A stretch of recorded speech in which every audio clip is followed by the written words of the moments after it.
What should have been a moment of brilliance quickly spiraled into disaster. Morgan Freeman, a true legend in the world of film, showed up ready to drop some wisdom and deep reflections from his long, storied career. Anyone would expect an interview with him to be rich with insight and unforgettable moments. But instead of honoring his journey, The View took a strange and disappointing turn. They ignored the real substance and dove straight into shallow banter, tossing aside any meaningful discussion. It was a confusing move right from the beginning, and just when it seemed like things might turn around, the interview was cut off completely. The audience was stunned, left confused, frustrated, and cheated out of something that could have been truly powerful. We're unpacking every awkward moment from that chaotic segment today. And believe me, Freeman's response to their messy attempt at controversy was nothing short of epic. He didn't lash out. Instead, he shut it down with a calm, powerful presence that left everyone speechless. This one's unforgettable. So make sure you subscribe and hit that notification bell to stay in the loop when moments like this shake up the screen. I'm one of those people who's very, very interested in this subject, life on the planet. You understand that today, life on the planet is in a little bit of trouble. And we're the cause of it. That's right. There have been, if I remember correctly, 6 extinction-level events on the planet since life began. I mean, 6 times. Large portions of life. Not human life we're talking. We're talking just life. Gone, destroyed. Well, we're headed for another one. Morgan Freeman stepped onto the set to talk about his newest project, the stunning Netflix documentary Life on Our Planet. This jaw-dropping series takes viewers deep into Earth's wild and untamed past, showcasing the rise and fall of incredible species over millions of years. From massive extinctions to mind-blowing survival stories, the series is a front-row seat to nature's endless power to transform and evolve. It's more than just a documentary. It's a visual masterpiece bursting with wonder. But what really sets this project apart isn't just the gorgeous shots or gripping narration. It's the message behind it all.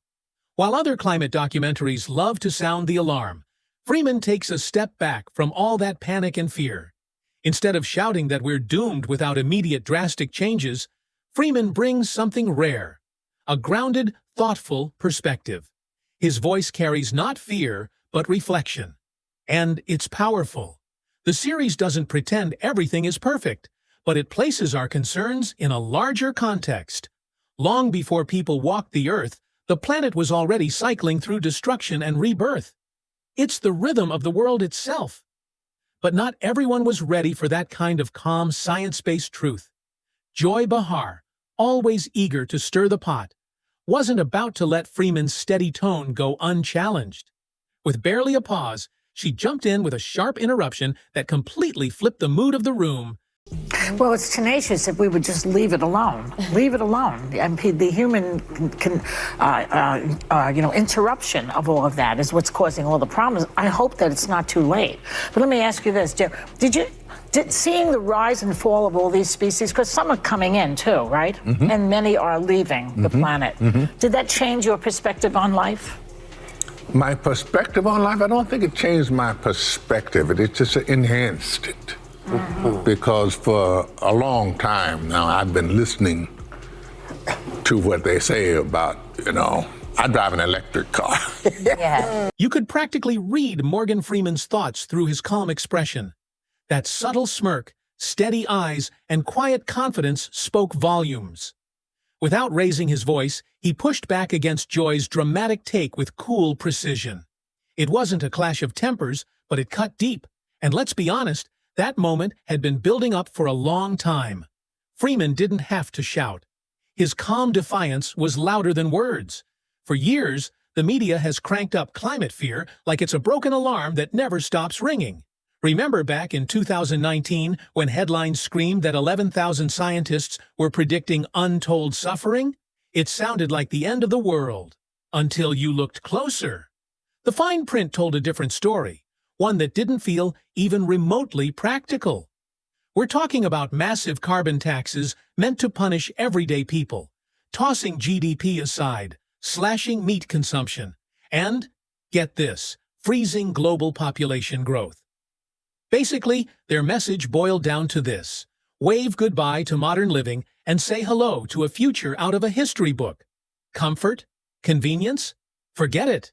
Meanwhile, the loudest voices behind this panic keep jetting around the world in luxury planes, scolding the rest of us for grilling burgers in our own backyards.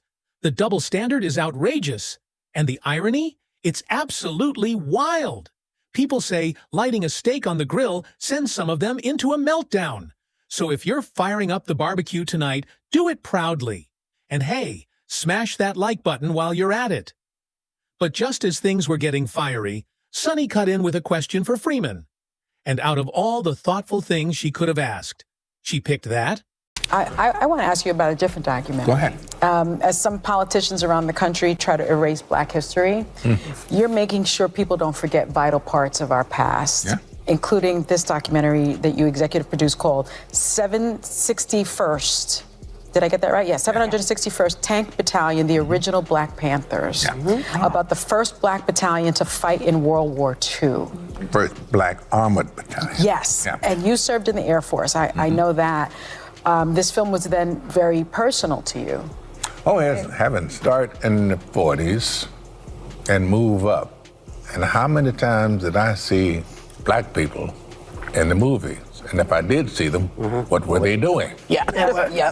There were servants. Like, they were always. I know it's appalling. I can give you the name. If you watch old movies, Betty Davis movies are particularly, even though she's great, and it's the period. It's not her time fault. That It's the the movies period. were made. It's upsetting to watch. Tell you the truth. It shouldn't be that way because somebody did make money. Yeah. Seriously? Morgan Freeman, one of the most iconic and respected voices in Hollywood, was sitting right in front of them. And that's the question Sunny decided to ask. It's almost impressive how completely they missed the point. And just to make things even more awkward, the entire episode mysteriously vanished from The View's official YouTube channel. That's right, the segment was wiped clean as if it never even aired. But the internet doesn't forget that easily. With tools like the Wayback Machine floating around, scrubbing it only makes it more suspicious. It's pretty obvious what they were trying to cover up. That clip exposed their desperate, clumsy attempt at race baiting, and it fell apart right before our eyes. Now let's take a second to talk about Sunny. A quick look at Freeman's past interviews would have given her all the answers she needed. He said it loud and clear. Black history is American history. That's his truth. Bold, simple, and unwavering. But that clear message didn't line up with the narrative Sunny wanted to push. Instead of preparing properly, she dove in without a clue, and the outcome was a complete disaster. Then Joy chimed in, and somehow managed to look more offended than people who've lived through real discrimination. Her reaction to Freeman's calm takedown? Absolutely priceless. And of course, when things started crashing and burning, Whoopi had to jump in to save the day. What followed? The same recycled routine we've seen 100 times before. That's the time. Now look at today, things we're always in flux. Yeah. Always. But we've always been here. Yeah. Fluxing out. Flux. Exactly. I had a question, but we run out of time. Listen, this is extraordinary, this document. Oh, yeah. I agree. Right on cue, they pulled out the oldest trick in the book. We're running out of time. Maybe it was true, but come on. It felt way more like an escape hatch than a real scheduling issue. Wasting Morgan Freeman's presence like that came off as flat-out disrespectful. This isn't some random guest.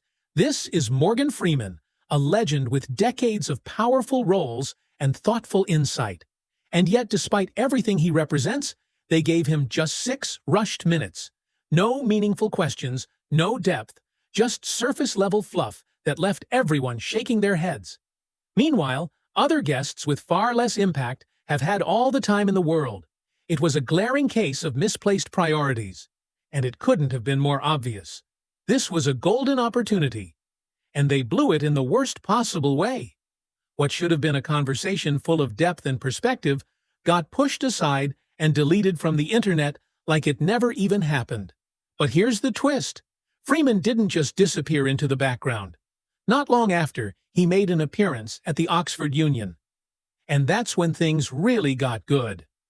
With his signature calm and clarity, Freeman laid it all out, showing exactly how Sonny and Joy had completely twisted his message. And that moment, it hit like a thunderclap. If you haven't watched the clip yet, trust me, it's a must-see highlight of the entire week.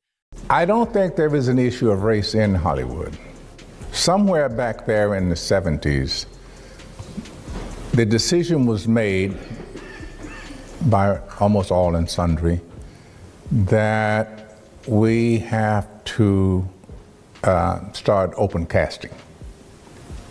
Now, if you look on television, you pretty much see the range of cultural, that's not the right word because we all belong to the same culture. We just, anyway, but you see everybody. And I think that Hollywood learned in the 70s, oh, here's reality. Isaac Davis directed a movie called Cotton Comes to Harlem. It made hundreds of millions of dollars. And of course, Hollywood is colorblind. It only sees green. When Morgan Freeman is asked real questions and given the space to speak, his wisdom pours out effortlessly. This is a man who hasn't just observed history. He's lived it, shaped it, and brought it to life on screen for entire generations. Freeman isn't just reminiscing about the past. He's a part of it. His perspective isn't scripted. It's earned through real experience and undeniable impact. Over the decades, he's watched Hollywood change. And he's been at the heart of that transformation. His voice carries the kind of weight you only get from walking the walk, not just talking the talk. And yet, The View fumbled everything. They had a living legend in the room, and somehow they still couldn't handle the moment. It's almost hard to believe how badly they blew it. Now it's over to you. What do you think? Drop your thoughts in the comments, and let's keep this fiery conversation going. If you found this breakdown eye-opening, make sure to share it with your friends. Thanks for being here, and get ready, because there's more where that came from.